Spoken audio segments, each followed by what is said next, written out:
भंडाऱ्यात जंगली रानमेव्याची मोठ्या प्रमाणात विक्री सुरू झाली आहे। जंगलातील रानमेवा विकून ग्रामीण भागातील नागरिक आपला उदरनिर्वाह करतात। यातून प्रत्येक दिवशी एक व्यक्ती 1000 ते 3000 रुपये कमावतो।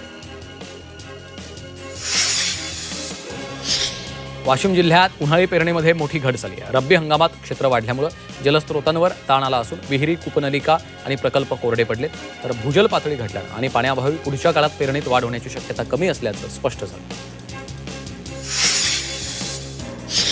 वाशिममधील बाजार समित्यांमध्ये सध्या सोयाबीनच्या दरात सुधारणा होती आहे। सध्या सोयाबीनला प्रति क्विंटल सुमारे 5500 रुपयांचा दर मिळतो। दरात झालेल्या या वाढीमुळे शेतकरी साठवून ठेवलेलं सोयाबीन आता विक्रीसाठी बाजारात आणत आहेत। सांगलीच्या वाळवा तालुक्यात यंदा खरीप हंगामात उन्हाळी सोयाबीनकडे शेतकऱ्यांनी पाठ फिरवली।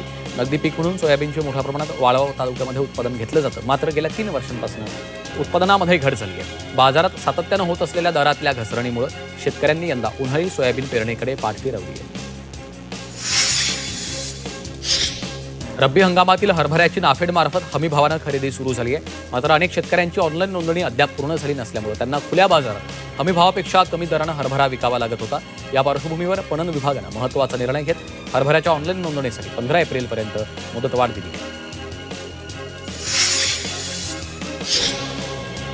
वाशिम जिल्ह्यात 30 मार्च ते 3 एप्रिल दरम्यान झालेल्या अवकाळी पावसामुळे उन्हाळी व रब्बी पिकांसह फळबागांचं मोठं नुकसान झालं। सुमारे 729 हेक्टर क्षेत्रातली पिकं बाधित झाली असून 59 गावातील 894 शेतकरी प्रभावित झाले। या नुकसानीचा प्राथमिक अहवाल जिल्हा प्रशासनानं विभागीय आयुक्तांकडे पाठवला आहे।